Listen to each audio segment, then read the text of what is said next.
Hey everybody, welcome back to the channel. So today we're going to be doing a tune-up on my SRT-4, just basic stuff.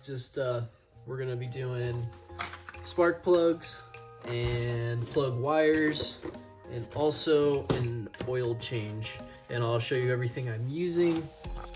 Alright, we're going to start with the oil change, and so you're going to want to jack up your car. And for the SRT-4, I do it on both sides of the frame rails because it's low and I can't go directly underneath it. So you're gonna want to jack your car, and don't forget to chalk it. That's big.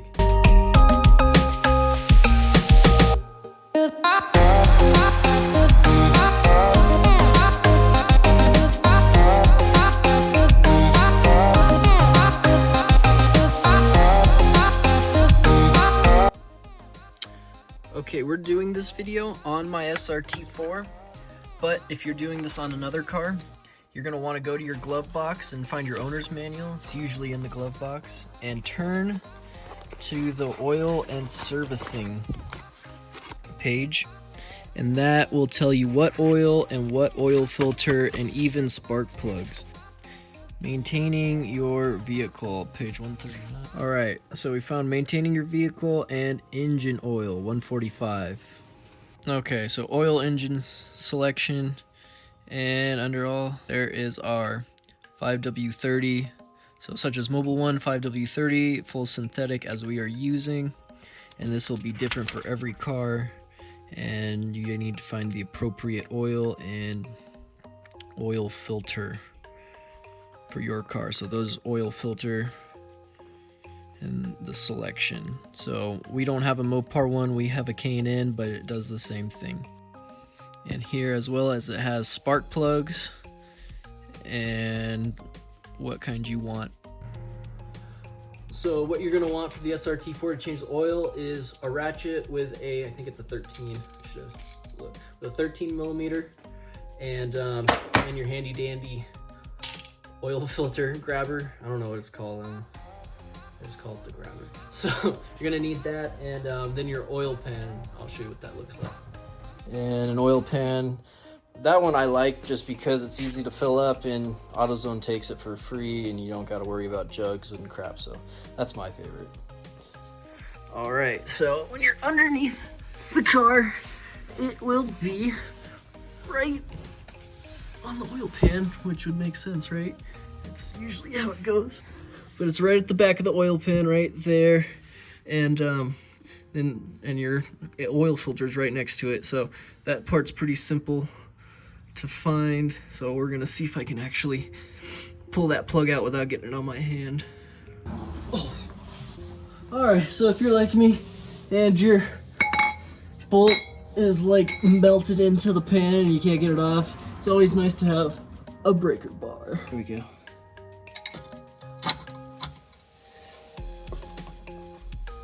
Oh, chicken dinner. See if I can do this. Ultimate skill, if I can.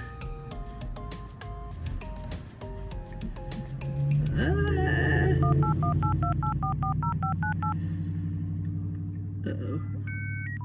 Okay, so I gotta get my.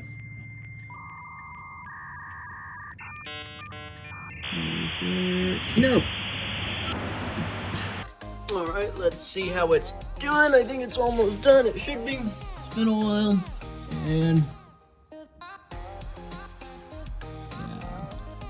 that is close enough. But we're gonna pull that thing, or we're gonna plug it back up and do the oil filter. Alright, oh, I'll get my handy dandy oil filter thing. Grabber. Alright, and I got the cool flexible one where I can do this. Maybe fail. I can do this. There we go. I can do it with my hand now. Alright. That's off. I can do it. And the screw for this is like 10 years long, so I'm probably going to cut part of it out. Alright, the oil filter we're going to be using today is a K&N, and it's a HP-2009. There you go. I like K&N, they just make a good product. And the oil we'll be using today is Mobil 1 extended performance high mileage 5W30, and I like this too. The car doesn't have that many miles, but it's old, so it needs a good oil like this. So this is what we're going to be using today. Oh, and always lube up the end of your oil filter. The little rubber end right there. Someone tried to flex on me passing the house, and I probably know him. Okay. Oh my God, the oil. I'm losing to the oil cap. 20 minutes later. I got it up. That was rough. The oil. Ooh, we're gonna just dip my finger in the oil and just lube that little ring up. Nice and simple. All right, so we're gonna clean off where the oil filter goes. Should use like a non-lint type of something. Use a paper towel because it's easy, and I know it'll be clean. Just wipe that off, get all that nasty oil. And I can't see, but I think it's okay. Yeah, it's good. All right, now we're going to put the new oil filter on, and we're not gonna lose to the threads. Okay, got it on. And so when you're doing this, you just want to get it hand tight.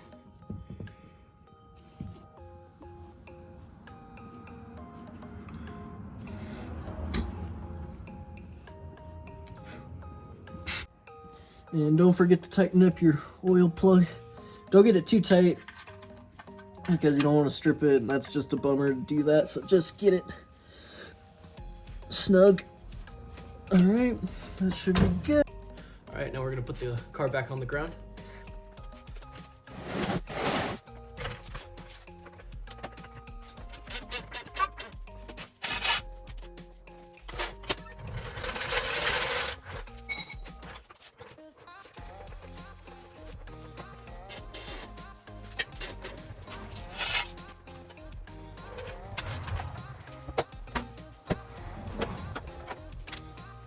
All right, now we're gonna put the oil in, and I'm gonna use a funnel because funnels are so much better. You're not gonna get oil all over the valve cover, and then it's gonna be smoking, it's gonna smell funny.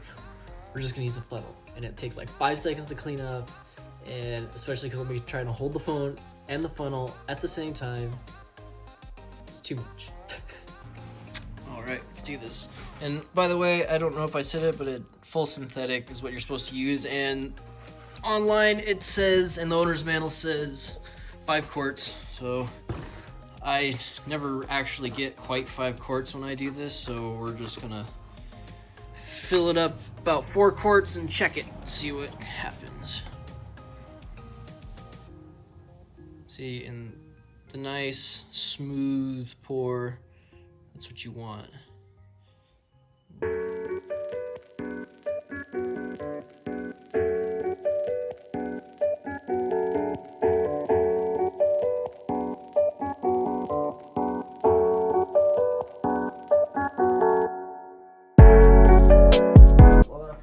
Differently, but the way I like to do it is I have it showing full on the dipstick, and then I start the car and let it go through the oil filter, then I fill it back up because it just bugs me to overfill it and then start the car and let it get into the oil filter. It just bugs me.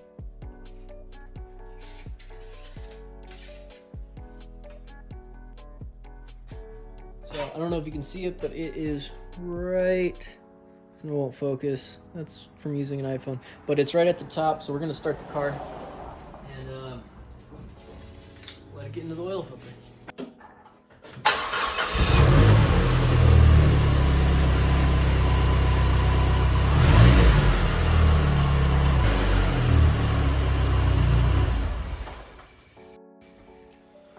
So it's right at the bottom, right at minimum. So fill it up. There it is, right at the top, right at max. I don't know if you can see it. You can't, but it's right in the middle between min and max, so it's perfect. Right, just what we want.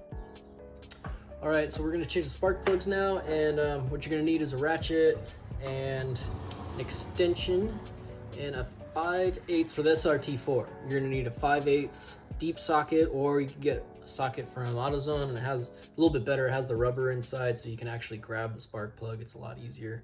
It's probably much better. I don't have one in this size, so we're just gonna use the deep socket. I recommend NGK Iridiums. They're the best spark plugs I've ever used, especially for a boosted car like this one, even if it's a baby turbo.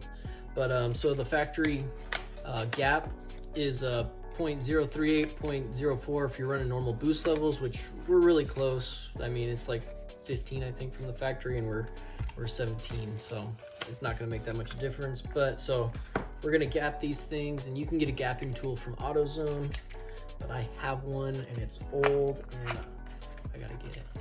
So I got my 38 on our 038, and here's my spark plug, and we're just gonna check that distance, and that is good.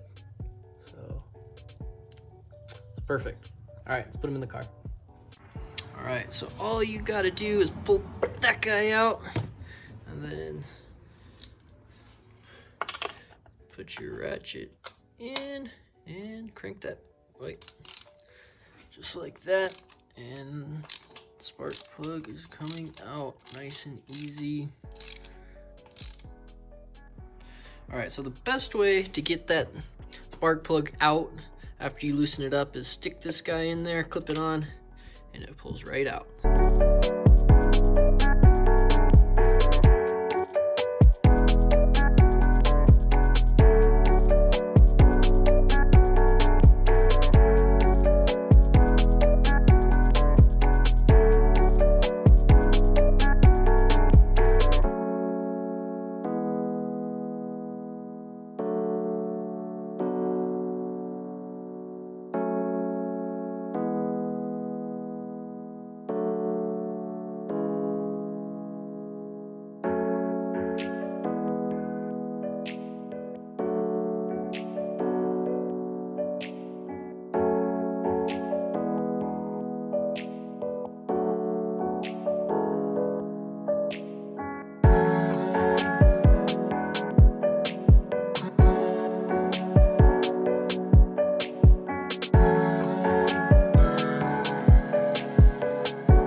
Now the car's warmed up.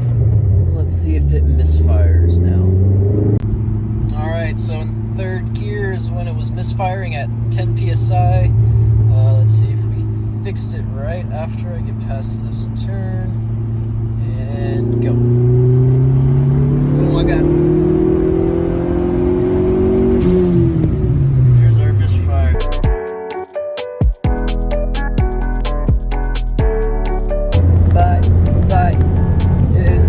It is a bummer though, while you're videotaping, I can't look at or listen to music.